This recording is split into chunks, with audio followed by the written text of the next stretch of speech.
ربنا ظلمنا أنفسنا وإن لم تغفر لنا وترحمنا لنكونن من الخاسرين ربنا فاغفر لنا ذنوبنا وكفر عنا سيئاتنا وتوفنا مع الأبرار رب ارحمهما كما ربياني صغيرا رب ارحمهما كما ربياني صغيرا রব্বুল আলামিন আল্লাহ কোন কোন শীতের মধ্যে ঐতিহাসিক খোলাপাড়াবাসীর উদ্যোগে আল্লাহ 49তম তাফসীর মাহফিলের আজকে তৃতীয় দিনের শেষ রজনীতে আল্লাহ গভীর রজনীতে মালিক রে আমরা কিছু সংখ্যক গুনাহগার বান্দা আল্লাহ তোমার আদালতের কাঠগড়ায় আসামির মতো দাঁড়াই ভিক্ষুকের মতো দুইখানা হাত বাড়াইছি এ মালিক মেহেরবানি করে আমাদের জিন্দেগির গুনাহগুলো মাফ কর ও রব্বে করিম তুমি তাকাইয়া দেখো বুড়া মানুষগুলো ঘরে যায় না আগে মা বোনরাও ঘরে যায় নাই আমার কলিজার টুকরা সন্তান যুবকরাও ঘরে যায় কাঙ্গালের মতো হাত বাড়াইছি এ মালিক তাওবা করতেছি আর জীবনে কোনো গুনাহ করব না আর জীবনে কোনো নাফরমানি করব আল্লাহ ওয়াদা করলাম আর জীবনে কোনোদিন নামাজ ছাড়ব না আর জীবনে কোনোদিন বেপরদায় চলবো না ইয়া আল্লাহ মেহেরবানি করে আমাদের তাওবাগুলোকে কবুল করে নাও ইয়া আরহামার রাহিমিন ইয়া আকরামাল আকরামিন আল্লাহ মনে চাইছে বিছনায় আরাম করার জন্য না না না আরামের ঘুমকে হারাম করে শীতকে উপেক্ষা করে শুধুমাত্র কেবলমাত্র আল্লাহ তোমার কাছে তাওবা করার জন্য বসে রইলাম আমাদের গুনার কারণে যদি জাহান্নামে দিয়ে দাও কে বাঁচাবে কে আমাদেরকে জাহান্নাম থেকে রক্ষা করবে ও মালিক কিয়ামতের কঠিন ময়দানে আমাদেরকে তুমি গুনাহগার বলে ডাক দিও না ইয়া আল্লাহ কোরআনের মধ্যে আছে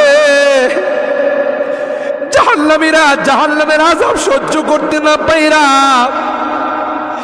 করুতি মিনতির সাথে কাকুতি মিনতির সাথে বলবি ইয়া মালিক লিয়াকদি আলাইনা রাব্বুক এ জাহান্নামের দারোগা মালিক ভাই আর সহ্য হয় না আর সহ্য হয় না মালিক রে কো আমাদের জন্য কোনো ফায়সালা করে দে 1000 বছর পর জবাব আসবে ইন্নাকুম মাকিসুন এই জাহান্নামে তোদেরকে থাকতে হবে কোনো ডাকের সাড়া দেওয়া হবে আল্লাহ তোমার কোরআনে তুমি বলছো কালাকসাউ ফিহা ওয়ালা তুকাল্লিমুন অপমানিত হয়ে জাহান্নামে থাক কোনো কথা বলবি না কবরের মধ্যে সাপ বিচ্ছু কামড়াবে একদিক দিয়া চামড়া পুড়ে গেলে আরেক দিক দিয়া নতুন করে গজাবে এ মালিক দুনিয়ার কোনো বিষাক্ত সাপ দেখলে বাঁচাও বাঁচাও করে চিৎকার করে একটা নয় দুইটা নয় 99টা সাপ একে একে কামড়াবে একটা সাপ চুল মারলে 99 হাত মাটির নিচে চলে যাবে বিচ্ছু কামড়াবে আমি চতুর্দিকে বলবো বাঁচাও বাঁচাও কেউ আমার কাছেও যাবেন আমার ডাক কেউ শুনবেন আল্লাহ এই জন্যে আজকে চোখের পানিগুলো ছেড়ে কাঁদতেছি আল্লাহ তোমার নবী বলেছেন উম্মাত গুনাহ করে যদি আল্লাহর ভয়ে জাহান্নামের ভয়ে কবরের ভয়ে যদি চোখের পানি ফেলতে পারো রে আল্লাহ পাক তোমার চোখের পানি দিয়ে জাহান্নামের আযাবকে অফ করে দিবে এ মালিক এই বুড়া মানুষগুলো কান্দে পর্দার আড়ালের মা বোনরা কান্দে আল্লাহ আমার যুবকরা কান্দে আলেম ওলামারা কান্দে তুমি যদি মাফ না করো ক্ষমা না করো কার কাছে যাব কে আমাদেরকে মাফ করবে আমাদের তো দ্বিতীয় কোনো খোদা নাই যার কাছে কি মাপ চাবো আল্লাহ মেহেরবানি করে আমাদের তাওবাগুলোকে কবুল করে নাও ইয়া রাব্বাল আলামিন। আল্লাহ আমাদের জিন্দেগির সমস্ত গুনাহ খাতাগুলোকে মাফ করে দাও। এ আল্লাহ আমাদের তাফসীর মাহফিলকে কবুল করে নাও। এই তাফসীর মাহফিল যেই মুরব্বীরা শুরু করেছিলেন অনেক মুরব্বীরা আমাদের মাঝে নাই, অন্ধকার কবরের বাসিন্দা হয়ে গেছে, আর কোনো দিন আমাদের তাফসীর মাহফিল আসবে না। কে জানে, কে জানে আমরা যারা বসা আছি আগামী বছর এই তাফসীর মাহফিলে আসবো না জমিনের নিচে চলে যাব। ও মালিক, মালিক আল্লাহ আমাদের কেউ নাই, তুমি বিনে আমাদের কেউ নাই রে আল্লাহ। একটা মা যদি হারানো সন্তান পায়, মা বুকিনে কুলনে চুমু খায়, আমরা শয়তানের ধোঁকায় পড়ে রাস্তা হারাইয়া তোমার রাস্তা ছেড়ে দেয়া গুনার রাস্তায় চলে গেছিলাম। বিজাতিদের উৎসবে আমরা উৎসাহিত হয়েছি, আজকে মাপ চাই, মাপ চাই, তাওবা করলাম আল্লাহ, আর জীবনে কোনো গুনাহ করব না।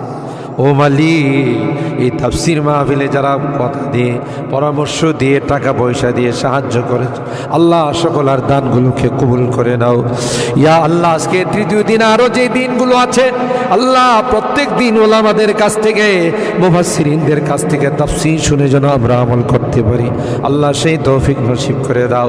আমাদের রোগীদেরকে পরিপূর্ণ শিফা নসিব করে দাও ইয়া আল্লাহ। অনেক রোগীরা দোয়া চাইছেন, সকলকে পরিপূর্ণ শিফা নসিব করে দাও, শিফায়ে কামেলা আজলা দায়মা মুস্তামিরা নসিব করে দাও। অভাবীদের অভাবকে দূর করে দাও, পেরেশানিওয়ালাদের পেরেশানিকে দূর করে দাও। এ মালিক মুসিবত জাদাদেরকে মুসিবত থেকে উদ্ধার করে দাও ইয়া আল্লাহ। এখানে যারা হাত উঠাইছেন জানি না কে কি উদ্দেশ্য নিয়ে হাত উঠে, সকলার দিলের নেক মাকাসিদগুলো পূরণ করে দাও আল্লাহ। আমার মুরব্বীদেরকে আবু বকরের মতো বানাই দাও আল্লাহ। আমার যুবককে কলিজা টুকরা সন্তানদেরকে জান্নাতি কাফেলার সদস্য বানাই দাও। আমার মা বোনদেরকে আল্লাহ আম্মা জান খাদিজাতুল কুবরা, আয়েশা সিদ্দিকা, ফাতেমাতুজ জাহরার মতো বানাই। মালিক রে আজকের মোনাজাতে শেষবারের মতো বারবার মা বাবার কথা মনে পড়ে, জানি না কার মা নাই কার বাবা নাই। এখানে আমরা যারা হাত উঠাইছি আল্লাহ অনেকেরই মা নাই, অনেকেরই বাবা নাই রে আল্লাহ। কতদিন হয়ে গেল কবরের বাসিন্দা হয়ে গেছে, কবরের পাশে যাইয়া মা মা মা বলে চিৎকার করি, কোনো জবাব দেয়। কত আদর স্নেহ মায়া মমতার সোহাগ দিয়ে আমাকে বড় করে নিজে না খাইয়া আমার খানার ব্যবস্থা করছে। মা জনম দুঃখিনী মা আল্লাহ, যার চেহারার দিকে তাকাইলে কবুল হজের সব পাওয়া যায়। বাড়িতে ফিরতে দেরি হলে ডাক্তার সাথে সাথে মা দরওয়াজাটা খুলে দিত। আজকে বাড়িতে যাই কত টাকা ডাকি, কেউ যে আমার দরওয়াজাটা খুলে দেয় না, কারণ আমার জনম দুঃখিনী মা যে দুনিয়াতে নাই। বাবা কাঁধে কোলে নিয়ে আমাকে বড় করছে, অনেক সময় মনে চাইছে অনেক কিছু খাইতে, তা খায় নাই। ভালো কাপড় চুপড় পরতে মনে চাইছে, তাও আমার বাবা পড়ে নাই। জায়গা জমি বাড়িঘর সব কিছু দিয়া অন্ধকার খবরে আজকের মোনাজাতে বারবার ওই মা বাবার চেহারাগুলো মনে পড়তেছে। গুনার কারণে যদি তোমার জাহান্নামের আসামি হয়ে থাকে, আমরা তোমার কাছে মাপ চাই, ক্ষমা চাই আল্লাহ। আমাদের মা বাপকে ক্ষমা করে দিও, তাদের কবরগুলো জান্নাতের বাগান বানাই দিও। যাদের মা বাবা বেঁচে আছেন আল্লাহ তাদের হায়াতে বরকত দিও।